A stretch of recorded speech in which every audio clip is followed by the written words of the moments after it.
My name is Nick Benford, and this is my analysis of A Raisin in the Sun.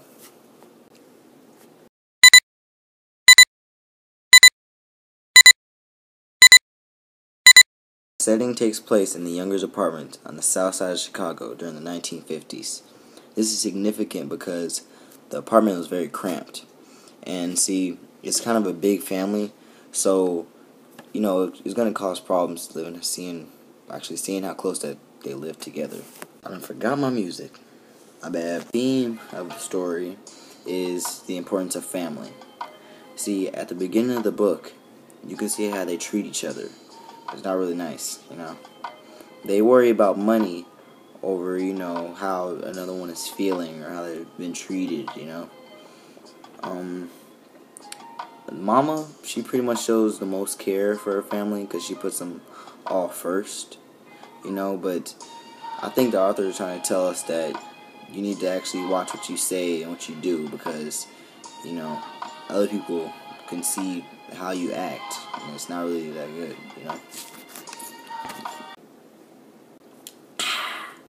Alright, now I'm going to get the plot. I'm going to keep it very basic and simple because I don't want to give any of the story away or most of the story away because there's some really good points in this. But pretty much at the beginning, the Youngers, they're expecting a check from Mama's dead husband as life insurance, I'm pretty sure. And the family, they all disagree on the money. Like, they all want different things, such as Walter, he wants to invest in a business, and Benita, she says she doesn't want the money, but she kind of wants it somehow for her to become a doctor. Then Mama goes out and buys a house in a white neighborhood without even telling the family. So that somewhat crushes Walter because he's really trying to get the money. But after she buys the house, she gives the rest to Walter to put away in a savings account. Alright? Then the climax of the story is that Walter, instead of putting it in a savings account, he invests in it. He's not thinking about the consequences or anything. He's just trying to, get the money. That way he can have a better life for his kid and the rest of his family. Later on, Walter finds out that his investment partners, one of them took the money from him. So pretty much now he's just broke because he just wasted a lot of money, which he could have used on the house or the groceries or anything like that.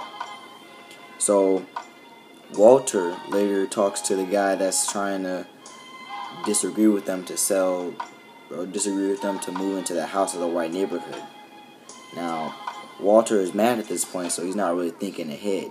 He's just trying to, figure out what he should do or anything like that. But in the end, he decides to move his family out there to show an example to his son that he shouldn't give up or anything like that. Let's get into characters. First of all, we have Walter. He's the father of the Younger family. He's pretty much the guy that brings home the money, takes care of his family with it, I guess. He's trying to invest into a liquor store, which he can use later on, to gain. He wants to become rich, pretty much. Ruth, I like to think of her as the backbone of the family because, without her, not too much would be going on, such as, she has a job, she also takes care of their son, and she cleans the house, she does what the moms back then, that's pretty much what they did. Mama, she's Walter's mom, of course, and Benita's mom, and she's like another caretaker, honestly. But she thinks more of the outcome instead of just, thinking right then and there too. She puts her family first. Like I said, she puts her family first. She doesn't try and really do things as selfish or anything like that. Benita, she's the sister of Walter. She's just very ambitious, I kind of don't like how she kind of played those two boys, but that's just her. She wants to, when she wants to do something, she sticks to it for a little bit, I'm not dogging on her or anything like that, but that's just her. And, what is it? I think we're good. Oops. can't forget Travis. Travis is the son of Walter and Ruth. He is pretty much just an energetic kid. You know, he has fun. He doesn't do too much. He's not bad or anything. He listens. He's just, you know, that one character that everyone loves pretty much. One example of symbolism is Mama's plant. It took me a while to think about this, but Mama actually takes care of her plant, as in like not any other person would. As in she tends for it like she tends for her family. And how much patience she has in it also shows how much patience she has in the family, you see. Got my music again. Some of the conflicts in the story, like an external conflict, is their need for a new house. You see, it's very cramped, and not too many people can live in that house. Like, the son, he sleeps in the living room on the couch. Like, come on, he doesn't even have his own room. You know, they all have to, Walter and Ruth, they have to get in on one side of the bed, you know. Mama and Benita share a room. So it's just better for them to get a new house. The internal conflict is everyone's obsession with money, pretty much.